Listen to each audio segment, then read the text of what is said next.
humans, how's it going? Susan Ruth here. Thanks for listening to another episode of Hey Human Podcast. This is episode 252. I had a conversation with Anna Swenson. She is a part of the Recompose team, and you may have heard of Recompose in the news recently. They've been really all over the news. They are a place that you can go when you pass away, and they will turn you into soil and then return you to the earth. On their website, there's a lovely little section I'm just going to read. It says, "Healthy soil is vital for an ecosystem to thrive. It regulates moisture, sequesters carbon, and sustains plants, animals, and humans. Recompose was born from research on the soil cycle. Soil created by Recompose will nurture growth on the same forest floor that inspired its creation, allowing us to give back to the earth that nourishes all our lives." Beautiful.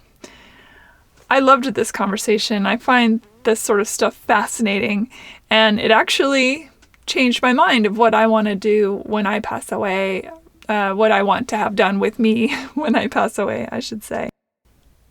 Recompose was founded by a woman named Katrina Spade, and I'm sure some people have said, oh, spade and dirt and earth. That has to be a reference somewhere. It's got to be. I can't be the first person to think of that. I'm not that smart.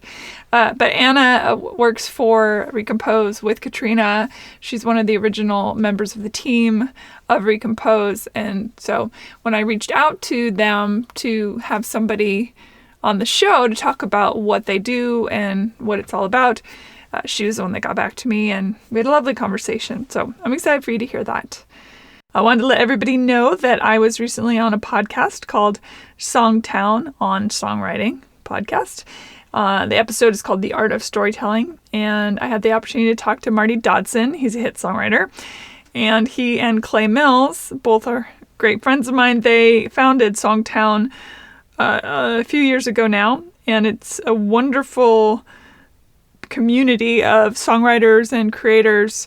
They come together, and there's mentorship and things about the craft, and a lot of hit songwriters are a part of it, and they help with newer songwriters, and it's just a really great resource. So it was fun to be on the show and talk about songwriting and storytelling and Hey Human and all that stuff. So definitely check that out. Again, it's Songtown on Songwriting podcast. There's a recent one. It was February 23rd, 2021. Speaking of other podcasts, I was also recently interviewed for the podcast called Ethical Seduction. That episode will come out on the 19th of March on the Ethical Seduction podcast. So I'm making the rounds on the podcast lately. It's a lot of fun. The Ethical Seduction one was a blast. We talked about all sorts of things, sex and desire and flirting and how to make new friends and being a human in the world, all that kind of stuff. So I enjoyed that very much, and I'll when that comes out, I'll give another heads up how to find it. So definitely look for it. The usual stuff, social media. Hey Human Podcast is on Instagram and Facebook. My personal social media, Susan Ruthism, is Facebook, Instagram, and Twitter. And you can email me, susan@heyhumanpodcast.com. If you go to heyhumanpodcast.com, you'll find the links page. Every episode gets its own pile of links where I try to put everything together for you so you don't have to go too far, or you can find out more information about my guests, what they talked about, what we talked about, any books or articles, that kind of thing. So definitely check the links page out. You'll also find the storefront where you can get Hey Human merch, and that's real fun. If you like t-shirts, who doesn't like a t-shirt? Definitely go through and see if there's one on there that you might find yourself feeling adorable in, and then get her done. Get you one. Okay, well, let's see. Rate and review Hey Human on iTunes or wherever you get your podcasts. Please do that because it's super helpful and I appreciate it. So there's two reasons. You can find out more about me at susanruth.com, and join the mailing list there. I will send out a mailer every, 4 to 6 to 8 months. The number keeps changing, but actually I've been working on the mailer as we speak, and I believe if the moons align and the stars align and Mercury's not in retrograde or whatever, I'm gonna put it out this week. Miracles do happen. So definitely sign up on the mailing list if you want to get that. That's about it, I think. Thank you for listening. I hope everyone's staying healthy. Looking forward to getting the vaccine soon myself. And let's do this. All right. Thanks, everybody. Here we go. Anna Swenson, welcome to Hey Human. Thank you. Thanks for being on the show. I'm very excited for this conversation. Me too. You work with a company called Recompose, which is, of course, making the news headlines right now. What's interesting about this company is that when it was the Urban Death Project, I was following Urban Death Project for a while, seeing what was going on with that. I grew up in Seattle, and so kind of keep abreast of the things happening with anybody or anything. And for some reason, though, it's funny. I watched a video. I remember this. It was like 2 or 3 years ago. I think it was a cartoon about end of life and this. And I was completely hooked. I was like, okay, I've got to keep an eye on what's going on with all of this. And the concept of that one was there was like an acreage. There was an acreage, many acres of land. And the idea was you could just go and be put out into the forest and become part of the forest. And so that was my beginning to that. Then I read the article about Recompose, and I thought, okay, well, let's get these people on the show. So here you are. Thank you. Here I am. How did you come to be a part of Recompose? I had also been following Katrina's work for a while. That's our founder and CEO, Katrina Spade. I first heard of what she was doing in Caitlin Doughty, the author and funeral director. She wrote a book called From Here to Eternity that's about death practices around the world. And in that book, she went with Katrina to an early study of what is now the Recompose process. That was sort of what you described. It was a project at Western Carolina University where they had a forest land and they were researching how decomposition works, both for the context of funeral care as well as forensics. And when I read that book, I was just so fascinated by what Katrina was doing. And this was many years before I applied for the job at Recompose. I was Recompose's first employee, and how I directly came to this job is I had worked in PR agencies for many years representing tech startups. And while the work of storytelling in a corporate environment is, interesting and can be really fast-paced and feel exciting, it just felt sort of empty to me. So I quit my job and gave myself 3 months to find something that felt more mission focused. And I applied for one job, and it was the job at Recompose. And I both am astonished that it worked. Also, I from the first time that I saw the job listing on Idealist, I was like, yeah, this is going to work out. This is for me. And now I've been in this role for about a year and a half. And in that time, we're now up to 8 employees, and we're hiring for 1 more and 2 interns. So it's a fast-paced environment, and it's really fun most of the time, even though, in this work, we talk often about this idea of a duality. So on one hand, it is really fun to be doing work that is directly meaningful and you can really see the impact. And we hear from people all the time about how excited they are. And also, of course, it's emotionally demanding to work with people who are experiencing a death and to live every day with the awareness of death, and learning to hold that space is definitely an amazing skill that people in death care, spend decades learning. So it's been a switch from the corporate environment that was so emotionless, and in some ways you were encouraged not to think about like the human realities of life and death. And now I live in that space all the time, and sometimes it's fun and sometimes I need to be gentle with myself. Just part of being a part of, especially because it's such a close-knit and small company and growing, starting up, do you get a lot of care for the employees? Is there training about how to work with death and the concepts that you're working with? There is. We have a lot of amazing advisors and collaborators who contribute to this work. One is Angela Hennessy, who lives in the Bay Area. She's a researcher who has a lot of amazing things to say about death. And she was really instrumental in creating what we call the laying in, which is a ceremony that families can participate in if they choose Recompose for their death care. And during that process, our staff places plant material on the body and then places it into the vessel where it transforms into soil. And that participatory death care aspect is part of our mission that people don't always know about if they, just hear about the science or the ecological impact. And it's really rewarding to start encouraging people and hearing what they think about, what death means to them. It's really so different for so many people because of so many different reasons.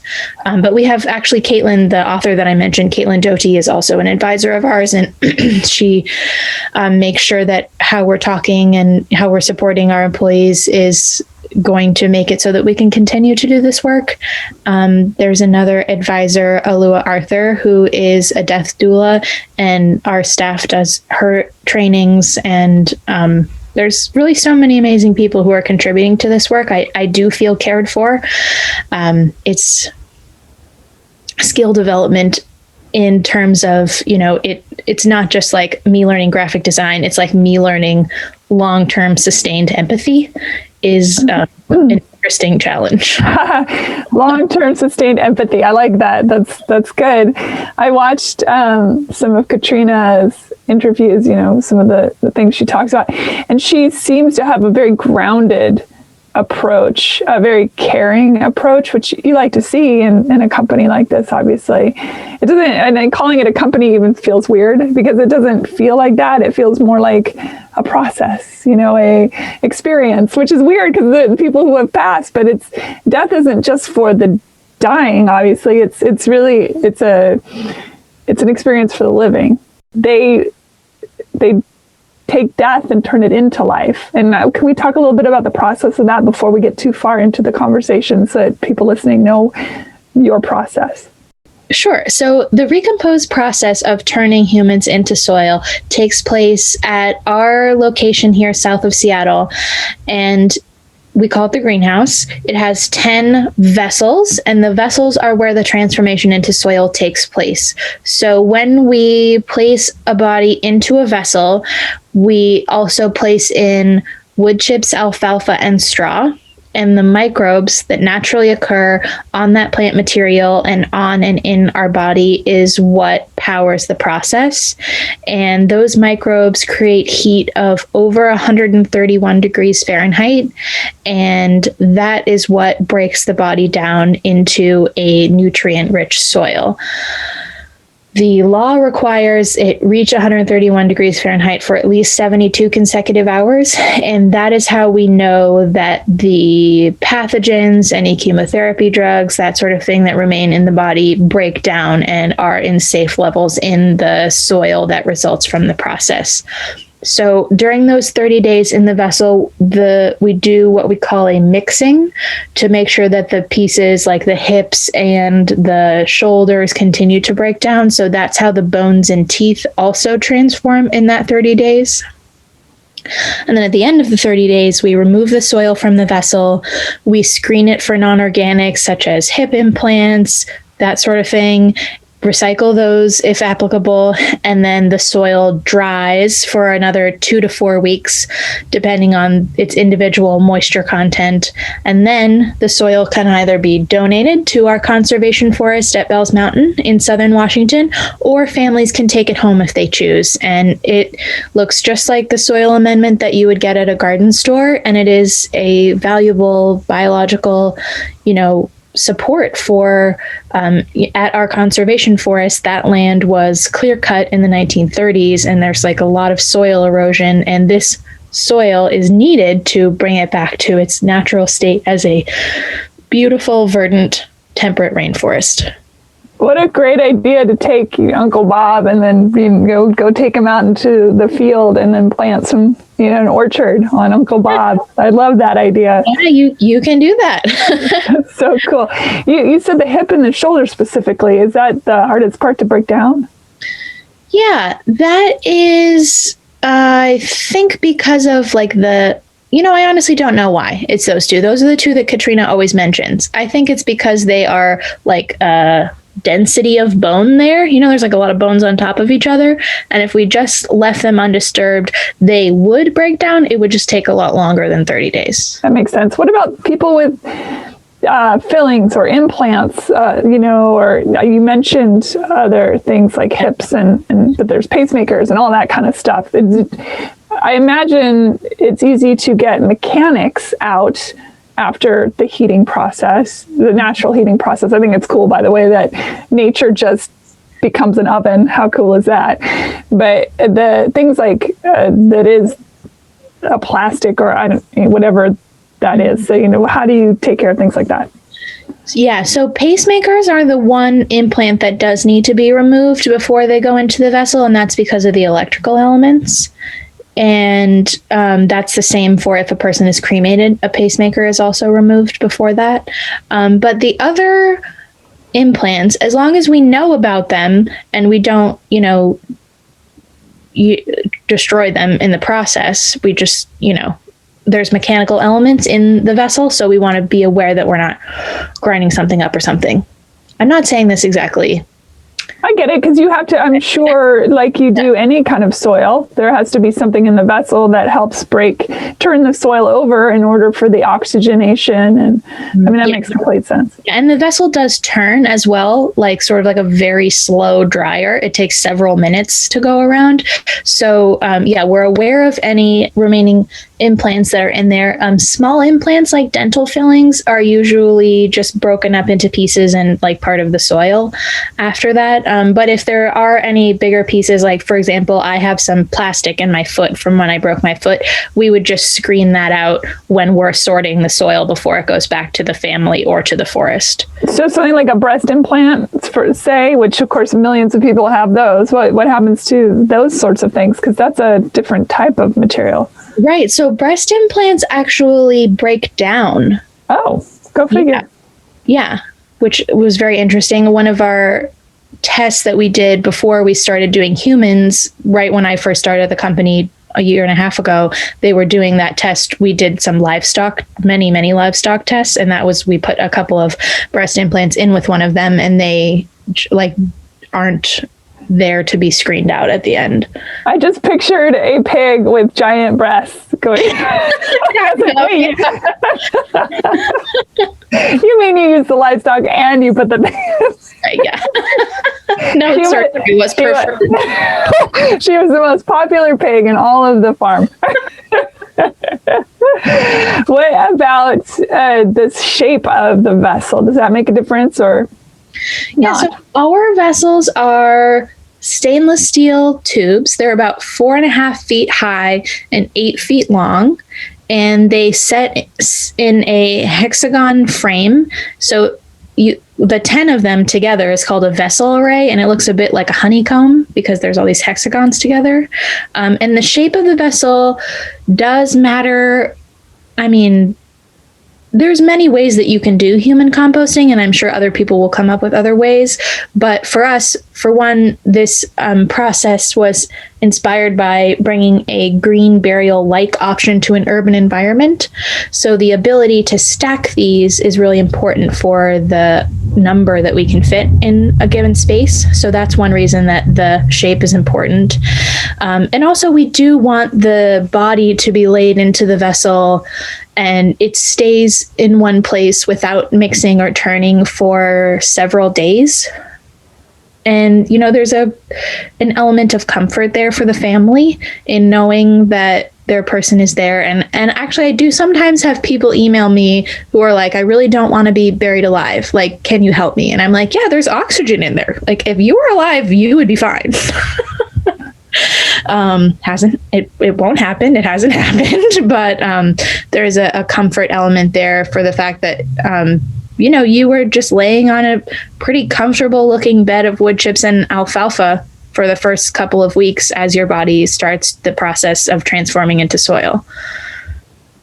Yeah. Oh man, that's a very intense email to get. I know. I get very funny emails. I'm sure. I mean, it's an interesting topic. Let's talk environmental impact of burial, cremation, and then recompose. Sure. So usually when I talk to folks, they are at least somewhat aware of the negative environmental impacts of conventional burial. They're aware that, you know, embalming chemicals are really harmful. There's hardwood in the casket. When they bury a casket in almost all cemeteries, they will bury as well a concrete vault in the ground with steel and concrete, and that's usually so that the ground doesn't settle and they can mow the lawn easily. So there's a lot of material that goes into this, as well as, you know, all of the fossil fuels that go into the creation and transport of all of these different elements. So there is those negative environmental elements. So some folks are like, okay, I know I don't want that. This land use piece doesn't sit right with me. Maybe I'll go to cremation. And more folks think that cremation is an environmentally friendly option. And I actually thought this. Like, I remember when I was first reading Caitlin's book, I read that the environmental impact of conventional cremation is about the same as burial. And I remember I was like sitting on my couch and I was like, what? Like, I have been lied to, because I always just like thought I was going to be cremated, and that was like the easy, good choice. But because of the fossil gas required to create the heat in a crematory retort, that's what the machine is called that does this, it really has a profound carbon impact. So interestingly enough, the environmental impact of conventional burial and cremation are about the same. In comparison, natural organic reduction, which is what Recompose does, when you choose this over those other two options, 1 metric ton of CO2 is saved from entering the environment. And that results because, one, we use much less fossil gas. You know, we do still have a little bit of gas of driving soil around and electricity, but it's profoundly less than what is used for conventional cremation. Like, for example, a cremation uses the equivalent of about 40 propane cylinders. So you can just like imagine a backyard barbecue situation, but there's 40 of them. So it's a lot. And that's one reason that this really resonates with people. And one thing that like makes me really hopeful about doing this work is we now have about 550 people who have chosen Recompose Death Care in advance. So we've already saved 550 metric tons of CO2 from entering the environment, and it's only going to continue growing. And how cool is that? Absolutely. I mean, I like you thought, okay, this is what I want. I want to be cremated, and then I want to be turned into rocks and all my friends get a rock. That was my thing. But after reading more about that, originally it was I want to go be put out into the forest and let nature do its thing. And then when that stopped happening, I don't know what fell through with all of that, but what happened, I don't know if neighbors were like, what, there's going to be bodies out in the forest? No way, you know. And then I went to the cremation idea, and now I'm like, you know what? I think it's such a cool idea to turn into soil and be able to create life the way nature really, truly intended. Yeah, and that's a good point too. There are several other options. It's not just soil or ashes. One other option that folks might like to know about is green burial, which takes place in a designated cemetery where you don't have to have a casket or a vault. So that's an option for some folks. The challenges of that are there's not always availability for everyone who wants to be buried that way. And therefore, because of the demand, it can be kind of expensive depending on where you live. But that's like really honestly the most carbon friendly because there's like almost no intervention. Just the gas of moving the body around. So that's great if you want to choose that. There's another process called alkaline hydrolysis that's also called water cremation that uses charge and some mild chemicals to reduce the body into, it's like just the calcium dust that's results at the end. It's like a sandy material.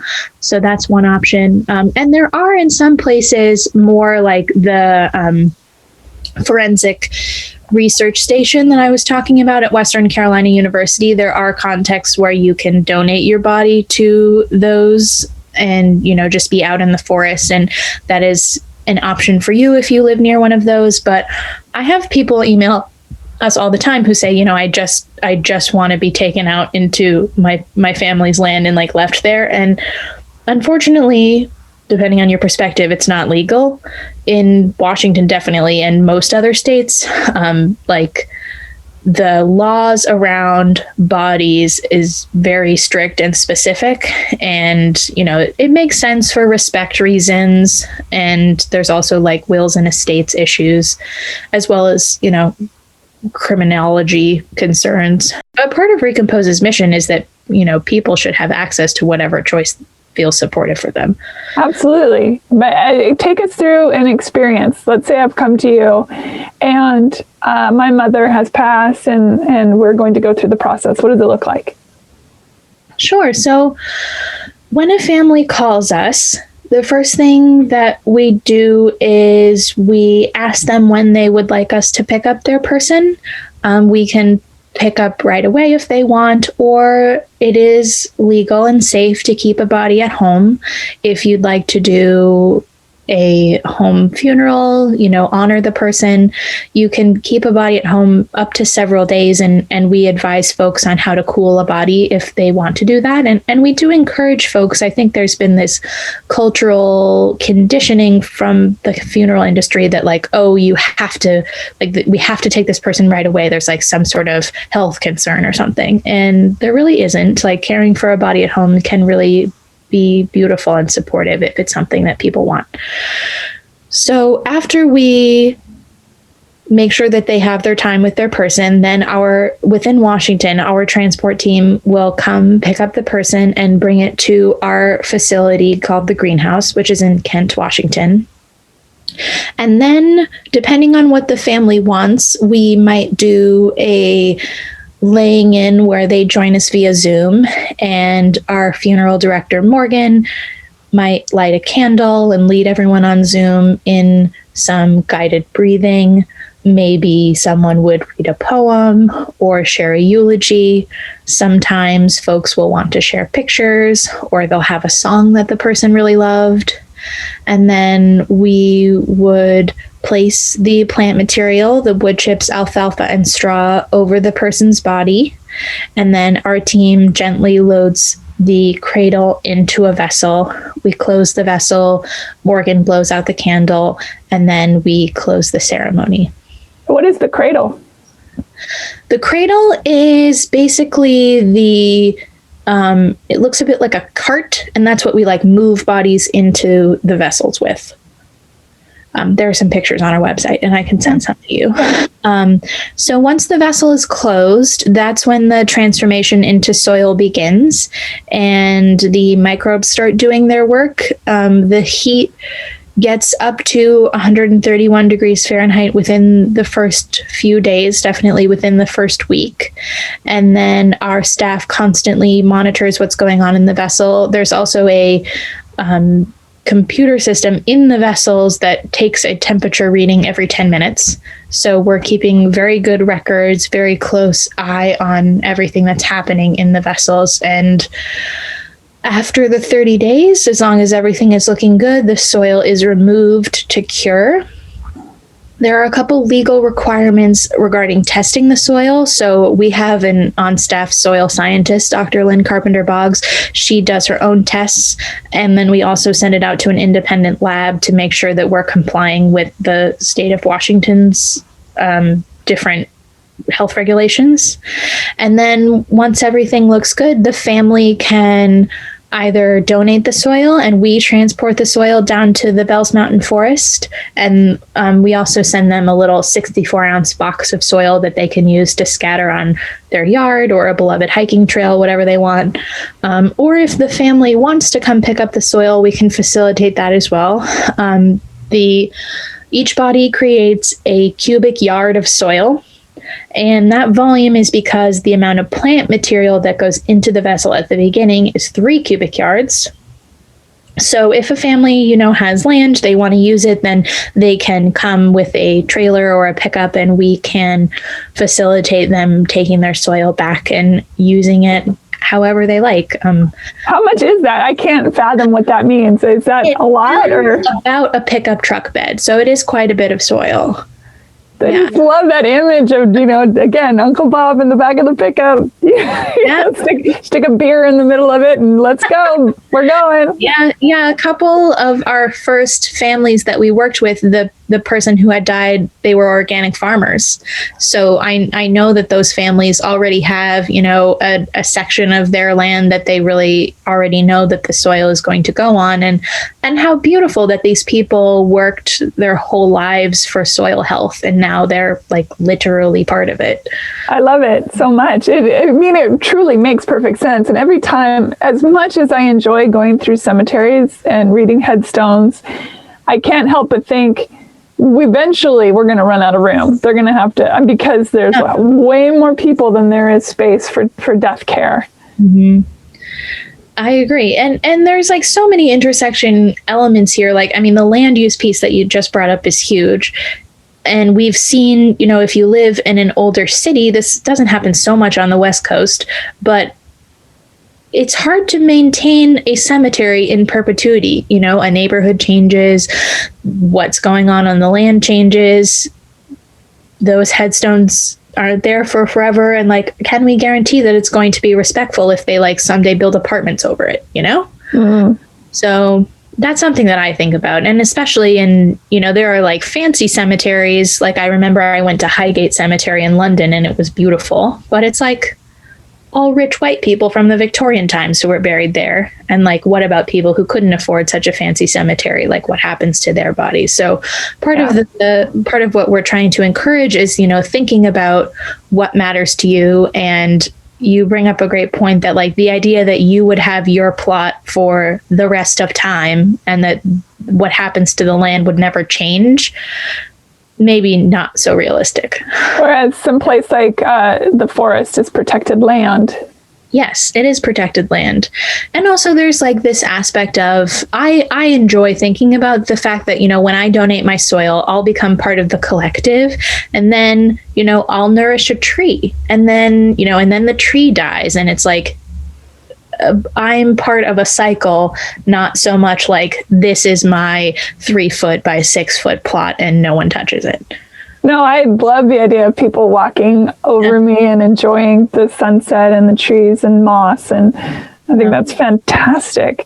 Tell me about Katrina a little bit. I know you can't really speak for her, but it's also part of your job, I suppose, to speak for her. So do you know what drew her into this? I know she started as an architect. Mm-hmm. Yes, I do. We've had many conversations about it, and we have a history section on our website. So I interviewed her and many people in her life about what it was like when she was thinking of doing this. And she tells a story that she was in the backyard playing with her young son, who's now 12. And she was thinking, he's in this time when he's growing so fast, and what is it going to be like to know him when he's 40? And then she was thinking, when he's 40, I'll be 70. What is my life going to be like then? What will my death be like? And how can I make sure that my death is in alignment with the values that I live?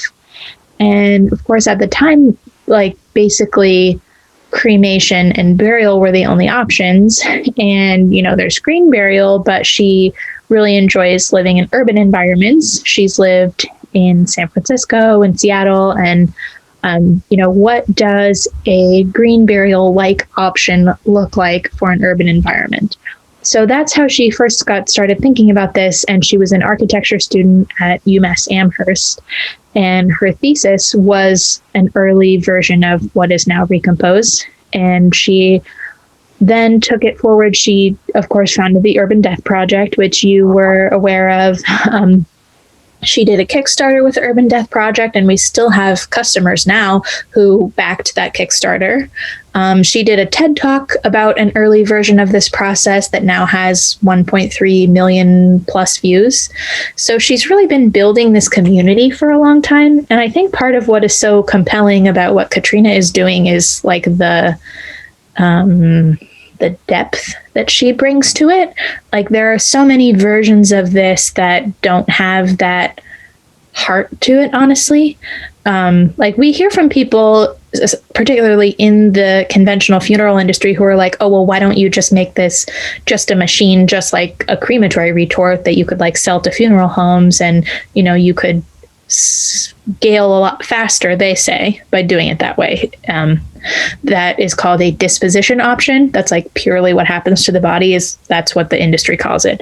But Katrina really wanted this to be more than a disposition option. She wanted it to have the donation to the forest. She wanted it to have the laying in. She wanted it to have this like vision and tone that Recompose has.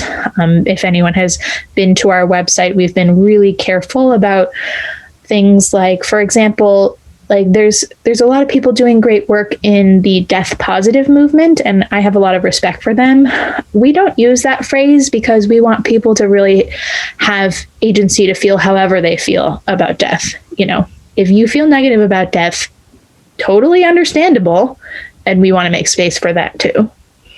You had mentioned about a Zoom experience, but post-COVID, bring it on. I assume that people will be able to in person be part of the carrying ceremony. Yes, we would love for people to be there in person for a laying in ceremony. And our new location that we're looking for a building for right now, we are very much hoping that it will have gathering space that makes that safe.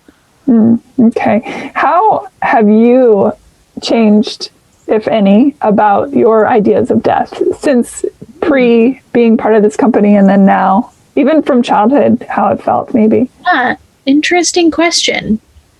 I did go to a lot of funerals when I was a kid, and for a while after, they were just like, they were in churches, and after a while I was just like, I'm not going to these. Like, these aren't meaningful to me. This is annoying. It's just my family fighting, and I'm not going.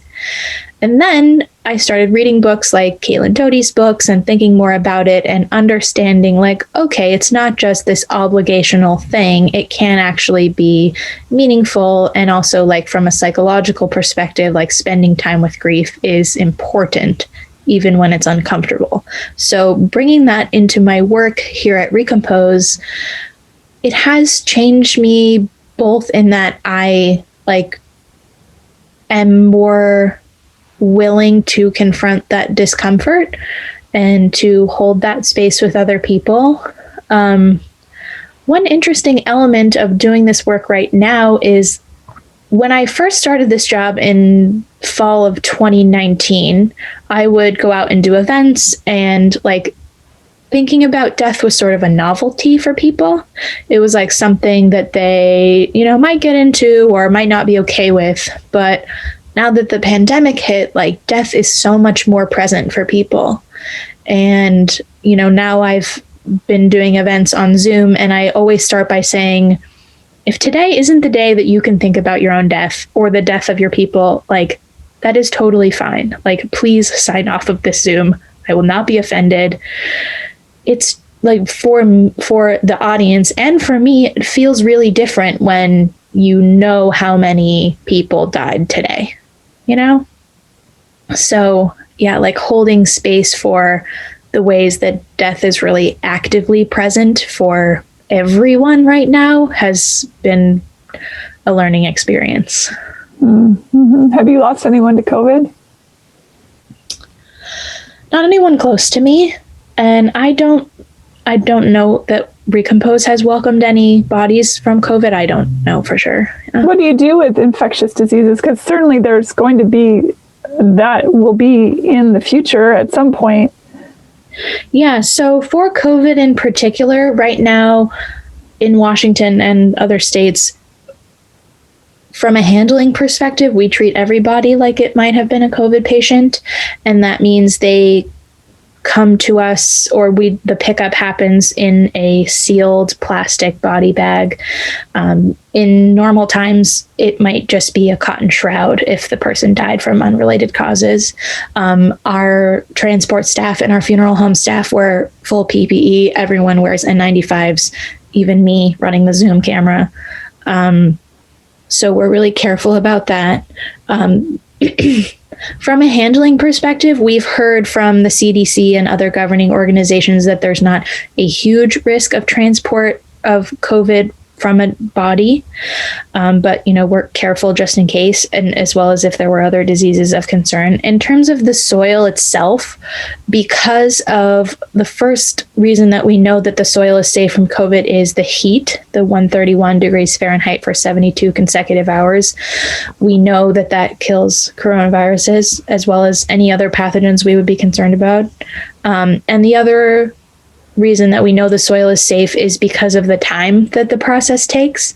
It ends up taking between 6 and 8 weeks. So there would effectively be a quarantine many times over if there was any COVID virus present in the person or in the soil. Mm-hmm. So that's how we know that the soil is safe from COVID. As I mentioned, the Department of Health requires independent testing of a couple of different diseases. Actually, they're not diseases. It's heavy metals and a couple of other contaminants, and I can find the exact citation. Well, that makes sense because that's harmful for the soil. Right.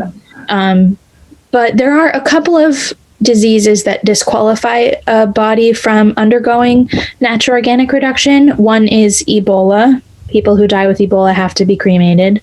The other is prion diseases, such as Creutzfeldt-Jakob disease. That's a disease that involves misfolding of proteins in the brain, and there's just not quite enough research to prove that this process destroys those proteins. So those folks have to be cremated, and it's up to the local Department of Health to know when there's they go to the medical examiner's office and then they're cremated, basically, for safety.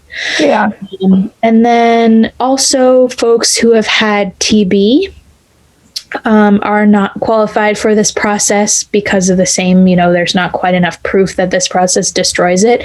That was one that we didn't find in our research that one was a risk, but when the Department of Health was putting it in for an extra precaution, they added that. So that's another group that was recently disqualified from this process. That's fascinating. Have you yourself been to the forest? I have. Yeah. I was there last fall. It's beautiful. I was there right around Halloween last fall, and it's in southern Washington. It's about 40 minutes north of Portland. It has beautiful views of Mount Adams and Mount St. Helens. I was there with the photographer so we could take pictures for our website, and she really wanted to catch the sunrise. So we got in the little ATV and went up the mountain when it was still dark and caught the sunrise over Mount St. Helens. And I don't know what the actual temperature was, but according to me, it was 0 degrees up there. But it was really beautiful, and folks can see those pictures on our website. And I always love to share them. It's a really special place. And we're working right now on what it would look like to have families come and visit where their person's soil is being put to use. We hope to have that in, hopefully by the time everyone has the vaccine, we'll be able to host events there. Will there be dominion over where soil is placed, or is that more random?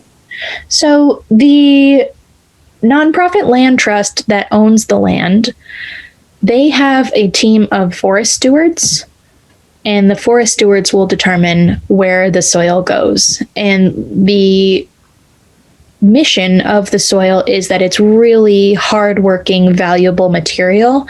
So, for example, some of the places that they are going to use the soil is they have a tree nursery for seedlings. That's one place where the soil is going to be used. And then I mentioned there's a clear-cut meadow that has had decades of soil erosion and needs to be replenished. So that's another place that they'll be using the soil. And we look forward to sharing with families and community members all of those good works. So do they have the option, do people have the option to say, hey, I can't take a whole truck bed full of soil and I want more than a tiny bit of soil? Is there a halvesies situation? Or? Yes, the halvesies. Yeah, the soil is legally the property of the family. So whatever they want to do with it, we can facilitate that. And we do have folks say, okay, I want to come with my 5-gallon bucket and fill that up and put it on the farm or whatever. So we can facilitate that. One thing that we're still figuring out is folks who come to us from out of state. It's a lot of soil to put through the mail. So we're still figuring out what it would look like if someone, on the East Coast or something wanted the full volume of soil. But I talk to people on the phone about it all the time, and I say, whatever you want, we'll figure it out. That's a good question. You do provide this service for people that don't live in Washington. Yes, we do. We can accept bodies from outside of Washington, and we have had a couple of folks from Oregon and a couple of folks from California, and one from the East Coast so far. And how it works is usually they will work with the funeral home in their city to facilitate picking up their body and taking it to the airport, and then Recompose picks it up at the airport. I do also always tell people that it is legal to transport your own person's body in a private car if they fit, Like Weekend at Bernie's style. I love it. Yep. Yeah, you have to have, depending on your state, you have to have a permit, and we'll help you cool the body and that kind of thing. So you definitely can do it, and we'll help you do it if you want to. People always ask, in terms of the out-of-state question, we need bodies to come to us unembalmed. Sometimes folks will call up their local funeral home, and the funeral home will say, no, it's illegal to transport a body without being embalmed. That is false. We can help you get the permits that you need to ensure that you can do that. And it also really does make me angry when I hear about funeral homes telling people this, because Recompose is not the only reason that someone would not want to be embalmed. Like, there are a lot of different religious groups where their practices state that they can't be embalmed. So that is a lie. Do not believe it. Good to know. That's very good information. What is the cost of the Recompose process to the consumer? So to the grieving. I shouldn't say the consumer. That sounds so cold. Yes, if you want to choose Recompose for your death care, our price is $5,500. That includes the transformation into soil, the opportunity to either keep or donate your soil to our Bells Mountain Forest. It includes transport within the local Seattle area, and we can also do transport within all of Washington for a fee based on distance. It includes the filing of the death certificate, as well as the laying in ceremony that I mentioned, and our staff helps you plan and facilitate that. We run the Zoom, we handle all of that. And you also have the care that is provided by myself as the customer manager, as well as our services manager, funeral director, Morgan Yarborough. So it really is quite a comprehensive package. Sometimes folks who are not familiar with this industry have no context for that number. Obviously, $5,500 is not an insignificant amount of money. But here in Washington, what is called a direct cremation, which is just cremation, that costs about $1,000. And then on top of that, if you wanted to have a funeral, if you needed transport, if you needed, other services, that would be additional. Conventional burial here in Washington starts at around $8,000, depending on where you want your plot to be. And if you have things like a hardwood casket, or you want a nice view or a tree, it can easily be $12,000+. I was doing some research on comparison prices, and in New York City, for example, it often costs $50,000+ to be buried in New York City. So it really depends on where you are and what you want. Alkaline hydrolysis costs about $3,000, but it doesn't include the donation aspect or the service, that kind of thing. So we hope that we fall about right in the middle, and we do have some more elements of our price that aren't included with other options. Is Bell's Forest open to the public to walk around in, or no? It's not generally, you can't just like walk in it right now. But I just had a conversation with the executive director of the trust yesterday, and they are working on building trails that you would be able to go to. And also, definitely this year, we are going to have events where families and community members can come and hear from the forest stewards about what they're doing, and, you know, perhaps hear from our soil scientists. So we do really hear from folks that they want access to that land, and we are working on it. You gave me the idea for a company when you said working on transport when they're outside of the city. I thought, oh, that'd be an interesting Uber ride. Yeah. I mean, that's our transport service. They serve all counties of Washington, and we'll get a call at 1 a.m. and they need to go out to Spokane, and they hit the road. Wow. It is pretty much like Uber. Yeah, absolutely. Uber pool would be a lot different. That would be for sure. We just had to swing by this one house. It'll be fine. He doesn't talk a lot. I mean, I think that could do a lot for increasing people's comfort with death. Oh, 100% that. Yes, absolutely. Anna, this has been really wonderful. I'm excited. I actually am going to send the website. Recompose.life. L-I-F. Yeah. Mm-hmm. Recompose.life. Yep. And all of our social channels are at Recompose Life. Perfect. And I'll put links to everything on heyhumanpodcast.com for sure. But I'm excited to send this information to my family, because whenever I talk to my father specifically, we have these conversations, and he says, well, you can do with me whatever you want. I don't care. And I always say, well, I just want to take your brain and put it in a jar and animate it so I can still talk to you after the fact. And since that technology is a little ways off, it seems like a lovely idea to be able to walk through a forest and say hello to him as a tree or something.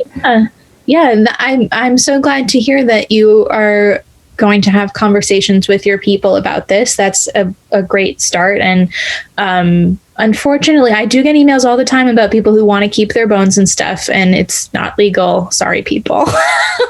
Yeah, we're a little ways off from all of that. Yeah, but another thing that I really enjoy educating people about is not just the person who is planning for their death, but their family and their people. Here in Washington, if you want to choose Recompose, all you need to do is call us at our regular line. It's 206-800-8733, and then we'll come pick up the body. And you don't even have to plan in advance if you don't want to. And we have people who call us who haven't all the time. But the advantages of planning in advance are, then your people will really know what you want, and there won't be any family conflict, and you can legally guarantee that this is what will happen to you. So there's really such a range of some people are like, I want it all done. I want it paid for. I don't want people thinking about anything. And then some folks just can't get to the point where that feels safe for them. And we're happy to work with the whole spectrum. Yeah. When I was talking with my parents, my father and he's a scientist, very, very nonchalant, easy conversations around it. But my mom and I, when we talk about it, she don't want to talk about it at all, even though we all die. That's the number one cause of death, is being born.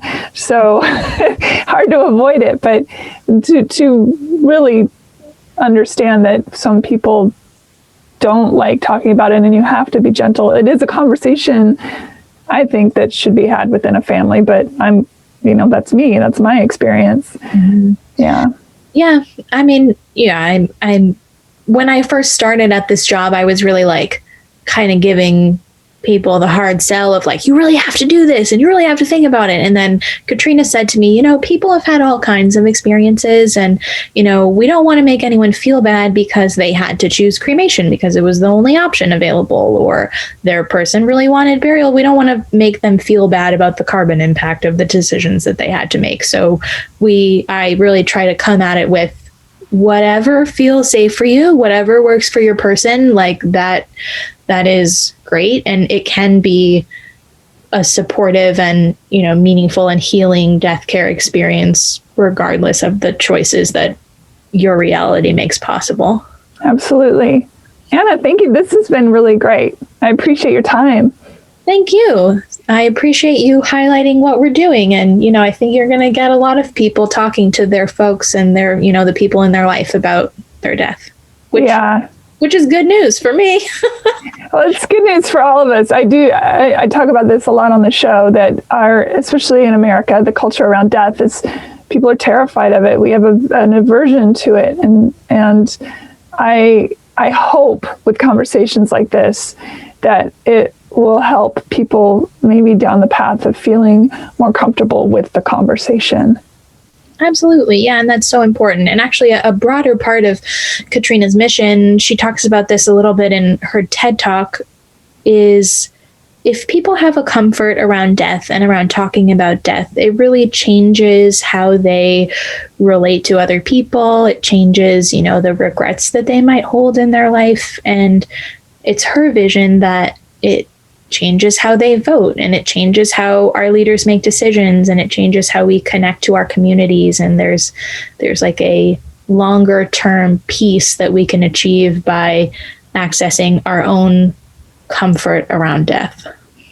Yes, the idea of Recompose is death creates life, right? You go back to the earth, but also the concept of death, the understanding and the embracing that someday I will die. Perhaps that too will create life, because I will take that understanding that there is a finite amount of time that I must do what I must do. Mm-hmm. And so it's sort of this grand overlay on top of what death means for Recompose, and just in the grand scheme of things, I think. So really, yeah, dig it. Anna, thank you. Thank you. Have a wonderful day, and thank you for listening, everybody. See ya. Bye. Rate and review Hey Human on iTunes or wherever you get your podcasts. Thanks. Bye.